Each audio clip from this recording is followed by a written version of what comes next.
आज हम साईं बाबा का ध्यान करके नाम लेके संत सती शंकर की कथा का पाठ करेंगे।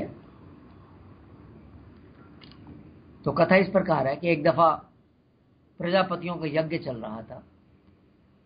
बड़े बड़े देवता मुनि उसके अंदर भाग ले रहे थे। तभी दक्ष प्रजापति वहां पर आए। उन्हें वहां पर आया देखकर ब्रह्मा जी तथा महादेव जी को छोड़कर सब लोग खड़े हो गए और उनका आदर किया। जैसे आप जानते होंगे, महादेव जी दक्ष प्रजापति के दामाद थे। अब जब वो खड़े होकर उनका आदर नहीं किया, तब दक्ष प्रजापति को अपने दामाद महादेव पर बहुत गुस्सा आया और उसके व्यवहार से वह नाराज हो गए और बोले कि ये महादेव जो मेरे पुत्र के समान है,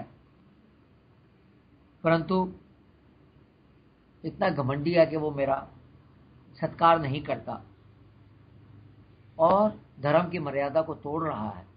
मैंने अपनी पुत्री सती की शादी इससे करके बहुत गलती की। ये चिता की अपवित्र भस्म अपने ऊपर लपेटे रहता है, सिर के बाल बिखेर कर नंगा घूमता है तथा मैंने जो ब्रह्मा जी के कहने से अपनी बेटी की से शादी की, वो ठीक नहीं किया। इसके साथ ही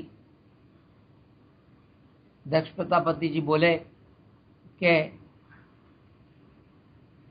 इस यज्ञ में महादेव को कोई भाग ना मिले, ऐसा उन्होंने श्राप भी दिया। अर्थात यज्ञ में जो सब देवताओं को भाग मिलेगा उसमें महादेव को नहीं दिया जाएगा, ऐसा उन्होंने कहा।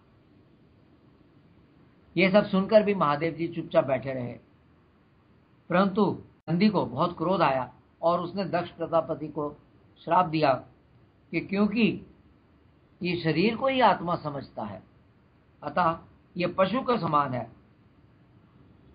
और स्त्री लंपट हो और इसका मुंह बकरे का हो जाए, क्योंकि ये कर्ममयी अविद्या को ही विद्या समझता है, इसलिए ये जन्म मरण के चक्कर में पड़ा रहे।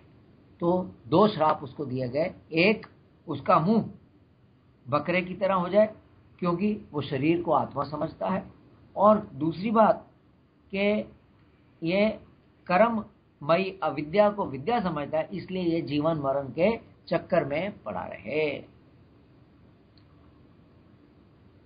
इस पर वहां मौजूद भृगु जी को बहुत गुस्सा आया।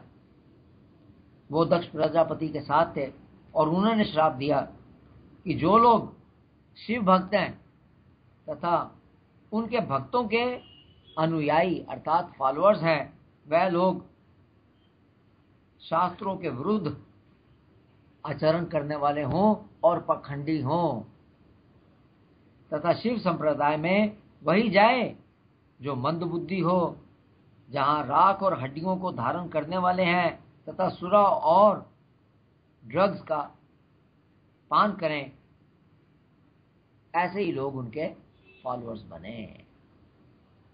ये सुनकर महादेव जी बहुत खिन्न हो गए और वो खिन्न मन से वो वहां से चले गए। बाद में यज्ञ पूरा किया गया। इस प्रकार ससुर और दामाद में वैर विरोध में बहुत समय निकल गया। ब्रह्मा जी ने कुछ समय बाद दक्ष प्रजापति को अधिपति बना दिया। इससे उनका गर्व और बढ़ गया और उन्होंने दो यज्ञ किए, वाजपेय यज्ञ और बृहस्पतिस्व यज्ञ। इन यज्ञों में दक्ष ने सिवाय महादेव और सती के सब मुनि देवताओं को बुलाया।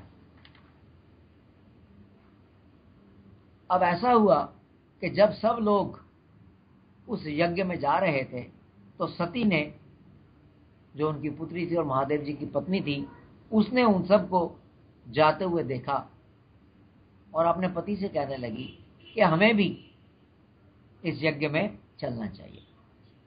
अगर माता पिता ना बुलाएं तो भी बच्चों को जाना चाहिए, क्योंकि उन्हें बुलाने की कोई आवश्यकता नहीं है। महादेव जी ने कहा, सती तुम ठीक कहती हो, परंतु ऐसा तभी करना चाहिए जब ऐसे माता पिता की दृष्टि प्रबल देह अभिमान से पैदा हुए मद और क्रोध के कारण दोष द्वेष से युक्त ना हो। विद्या, तप, धन, सुदृढ़ शरीर, युवा अवस्था और उच्च कुल, ये 6 सत्पुरुषों के तो गुण हैं, पर नीच पुरुषों में ये अवगुण हो जाते हैं, क्योंकि इनसे उनका अभिमान बढ़ जाता है। विवेक नष्ट हो जाता है। जो मेहमानों को कुटिल बुद्धि से मोह चढ़ाकर देखते हैं, उनके घर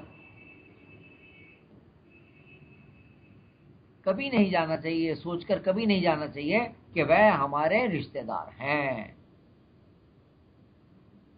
वहां जाने से कभी आदर नहीं मिलेगा। सती को बोले महादेव जी कि तुम कहोगी कि मैंने तुम्हारे पिता का सम्मान क्यों नहीं किया, उठ के मैं क्यों नहीं खड़ा हुआ जब वो आए थे। तब मैं तुम्हें ये बताता हूं कि जो तत्वज्ञानी अंतर्यामी रूप से हृदय में स्थित वासुदेव को ही प्रणाम करते हैं, देह अभिमानियों को नहीं। अर्थात महादेव जी ने यह कहा कि मैं तो हृदय में हर वक्त वासुदेव को प्रणाम करता रहता हूं, मेरे को किसी और को प्रणाम करने की जरूरत नहीं, क्योंकि वो तो अंतर्यामी सबके अंदर हैं। और तुम्हारे पिता तो बहुत देह अभिमानी है, अगर मैं खड़ा नहीं हुआ तो उनको कितना बुरा लगा। ऐसे लोगों को प्रणाम करने की कोई आवश्यकता नहीं। शुद्ध चित्त में स्थित भगवान वासुदेव को ही मैं प्रणाम करता हूं, ऐसा शंकर भगवान बोले। अतः जिसने मेरा तिरस्कार किया है वह मेरा शत्रु है। इसलिए सती तुम्हें वहां पर नहीं जाना चाहिए, तथा वहां जाने का परिणाम बहुत बुरा होगा। सती बहुत दुखी हुई,